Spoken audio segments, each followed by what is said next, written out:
I've been doing this for 6 years now with these live broadcasts, and of course, today is the first time that it decided it was going to act up. So my apologies. You see, I'm on the screen twice all of a sudden. So I am very, very sorry to everybody out there that it took me as long as it did today. But at any rate, hi everybody. It's Kevin Canessa coming to you from the newsroom of The Observer and TheObserver.com on the 12th day of September in the year 2023. Sure hope you've enjoyed your day, no matter where you are in the country. And as you do each and every Tuesday afternoon, you welcome me into your home so that I can bring you this week's news. So thank you very much for being patient as I tried to figure out technology. I don't know why it happened, but Facebook wouldn't allow me to log in as The Observer, only as my personal self, which just made absolutely no sense whatsoever. So I think I got to clear cookies or something. Probably something in the permissions, or maybe I got hacked. I don't know. You never know. But before we get into today's broadcast, I want to let you know that today our edition of The Observer Live is brought to you by Handy Manny Inc. Many of you know Manny Ventoso. He has run for many years a handyman company in the Kearney area, but it goes way beyond just Kearney. And I'm telling you this, if you need to get your home painted, if you need a clean out, and I know some people have needed that over the years, and you should see the results that you get when you hire Handy Manny to do the work you need to get done around the house. If there is something you need to get done, there isn't anything he cannot do. And I really hope if you have a big job that you need to get taken care of in this area, you will consider hiring him, because nobody does better work. Nobody does more efficient work. Nobody does it any quicker than he does. And it's going to be safe. He's fully licensed. He's fully insured. So you'd have nothing to worry about in that regard. All you have to do is pick up the phone and call him 201-281-7975. 281-7975. Ask for Manny. He'll pick up the phone. He'll get the job done. He'll do it quickly. He'll do it for the best price. And he will do it just in a blink of an eye. Now, the only thing is, if you have a very big job, you probably should get that well planned in advance, because he's so busy most of the time that it's hard to get something done very quickly. So make sure if you have a project you need to get done that you give Manny plenty of adequate notice. So thank you, Manny, for sponsoring our broadcast today. Before we get into things, I have a few people to welcome here today in the chat room. Our dear friend Barbara Condon is joining us from the mountains of the Adirondacks in New York. Barbara, it's always good to see you. Hope you and Jim are doing well, and hope it's not too cold yet in the Adirondacks. And Bill Pettigrew is with us. Bill, hope everything's well with you too. Bill Pettigrew, of course, a former health department official here in the town of Kearney. Bill, great stuff always. Larry Hanlon is with us as well, and he's got a note for us here. The second ward parking meeting at Kearney High School. I guess, when is that, today?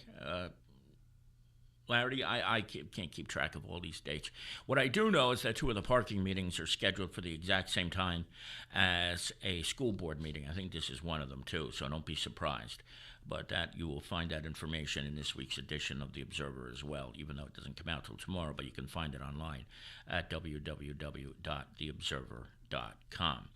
And, of course, Manny is here as well. Manny, thank you very much. I appreciate this more than you will ever know. Your sponsorship means the world to me, and I'm glad to have you on board again. It's been a while. It's been a couple of years, thanks to COVID, since we had a chance to do this.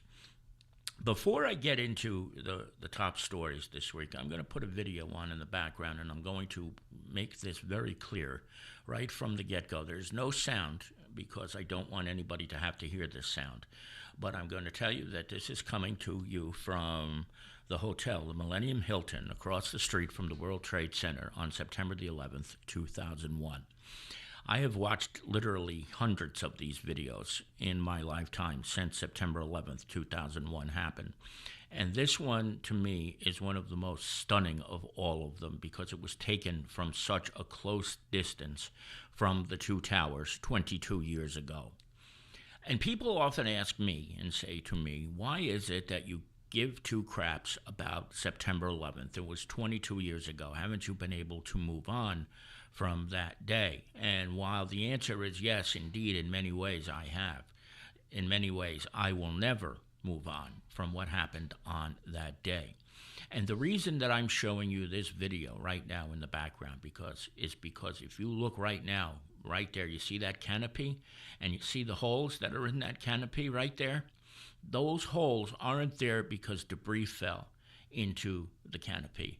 Those holes are there because human beings fell into that canopy there 22 years ago today.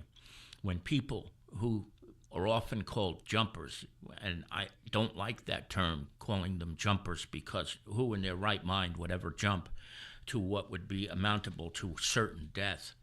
They were forced out of that building that day because the heat was so intense that the only option they had was to leap from the building. They didn't jump. They were forced out, and they were murdered when they were pushed out those windows because it was so damn hot in the building, caused by the fuel from those airplanes that had crashed into the building.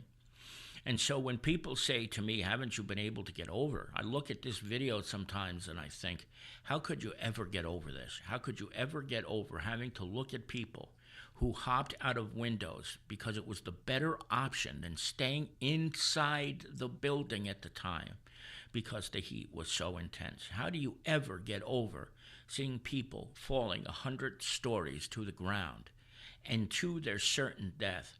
And in certain cases in this video, watch as you can see them from the very tip to the bottom and going right through that canopy that once was a place where people stood and listened to music and had a grand time in the concourse on the plaza at One World Trade Center.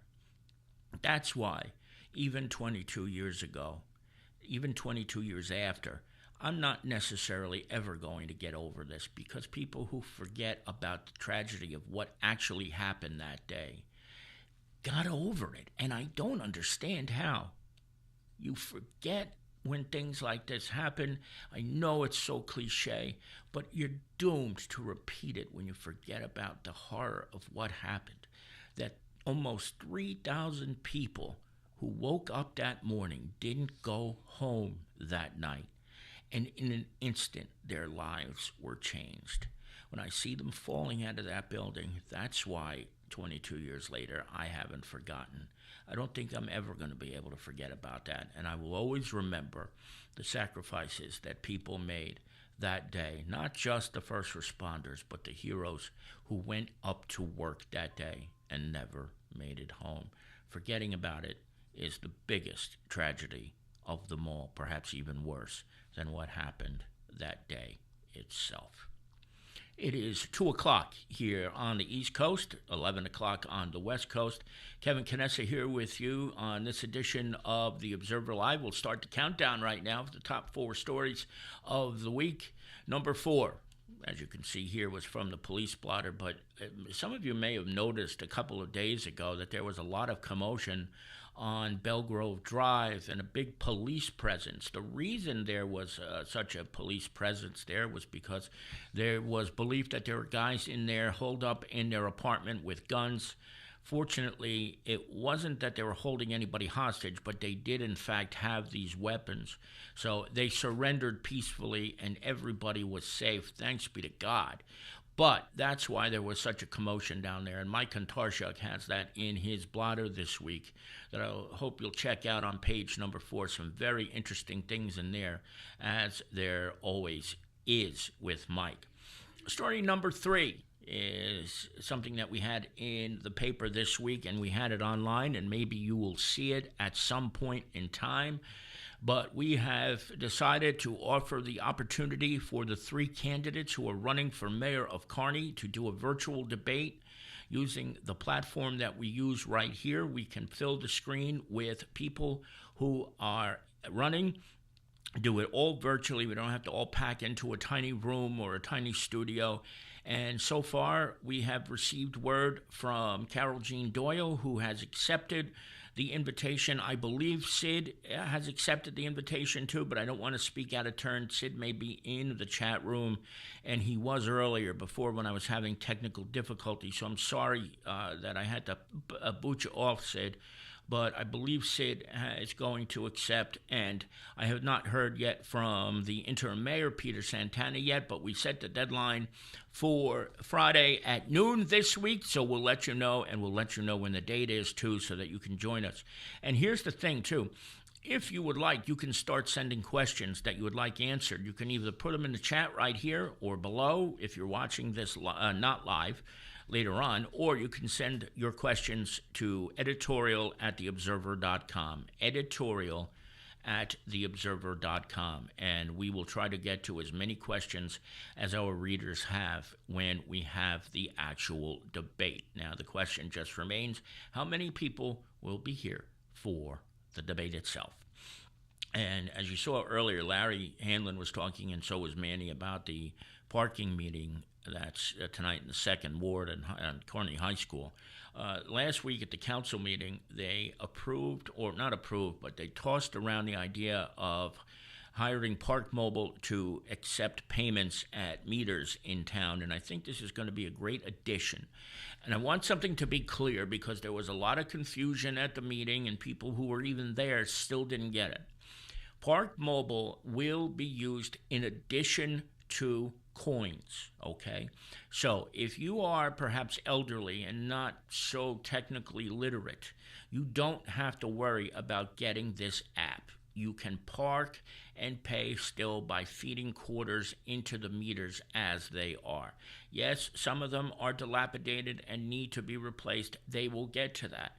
But if you come and park and you don't have coins, like I always do, but you still need to park, you don't have to worry anymore. You'll be able to park using the app. And you can download it now and check it out. I know Harrison and East Newark use this already, and Bloomfield, I believe, Hoboken, and other parts of the state use it. And it's a really convenient addition, and I think this is probably one of the better ideas that the council has come up with, and I believe that all goes back to my buddy Steve Marks, the business administrator, who I believe probably was responsible for putting this into place in Hoboken many, many years ago when he was the administrator there. The number one story this week is about a young lady whose name is Jaylene Hansen. She's 13 years old, and a couple of months ago she was on a winning team in NA. I forget was softball or soccer or what the sport was, but they went to the council meeting to get recognized. Mayor Dan Pronti says, you don't have to, but we're going to pause the meeting now. You can leave if you want, but if you want to stay and see how government works, you can stay. So Jaylene and a couple of her friends stayed, and then when it came time for the public portion of the meeting, she raises her hand and says, can I ask a question? And of course, this is really exciting for Pronti to have a 13-year-old want to ask a question when sometimes adults don't even know how to do it right. She asks about bike racks. She wants to get bike racks put in North Arlington, and she came up with a great argument, and lo and behold, last Friday, Pronti, through Steve Loacano, the business administrator in North Arlington, installed bike racks in front of the senior building and also at Fisher Park. And it's all because of Jaylene Hansen's efforts, a 13-year-old who was willing to speak up and speak out and not afraid to do so. She had a lot of courage getting up there and speaking, and she did an absolutely phenomenal job of getting that taken care of. And we want to thank Mayor Dan Pronti for inviting us down to the day when the bike racks were put in, and we took pictures, and you'll be able to see pictures in this week's edition of The Observer when it becomes available tomorrow. So please check that out. Don't forget, we have 2 pages of classifieds if you need a place to rent. If you are looking for a job, plenty of opportunities there. One thing, just a housekeeping item, though, before I sign off, though, is that we've been seeing an uptick with potential scammers. Please, if you are looking to rent a house and somebody asks you to send a deposit and won't let you see the apartment, don't do it. What we've noticed is we believe somebody took one of the classified ads we have in our newspaper and turned it around and tried to get somebody to send a deposit. of a couple $1,000, but they don't have the right to do that because it wasn't their apartment. They took it from somebody, and they're hoping that people who are desperate to find a new place to live will go ahead and do this. Just use caution if you're looking for a new place to live, and make sure that the person you are talking to is not a scammer. And know that if they do ask you for a deposit but tell you we won't be able to show you the apartment until you pay the deposit, you're being scammed. You just are. And if you're not being scammed, somebody who would do that is basically on the same level as a scammer. So make sure you use caution. And we wanted to make sure everybody was aware that we've been dealing with it, and we hope you don't have to at any time soon. That's going to do it for this week's edition of the Observer Live. I want to thank Bill Pettigrew. Phil Stafford is here too. Phil, I'm sorry I missed you before. Larry Hanlon, Manny Ventoso, and Barbara Condon, who was here originally. Thank Manny Ventoso as well. The sponsor of this week's broadcast. And I had a stroke a couple months ago, everybody. We put up a poll at theobserver.com. If the election were to take place today, who would you vote for? Peter Santana, Carol Jean Doyle, or Sidney Ferreira? Vote today. It's unscientific. You have to have a Google account to get in, because otherwise people stuff the ballot boxes. But we'll let you know next week who's ahead, and we're going to keep this as a running total for a couple of weeks. Just have a little fun. So don't forget, go vote today, theobserver.com. Who would you vote for mayor if the election were today? From the newsroom of The Observer and theobserver.com, Kevin Canessa signing off for now, and we hope to see you back here again very, very soon. Take care, everybody. Thanks again.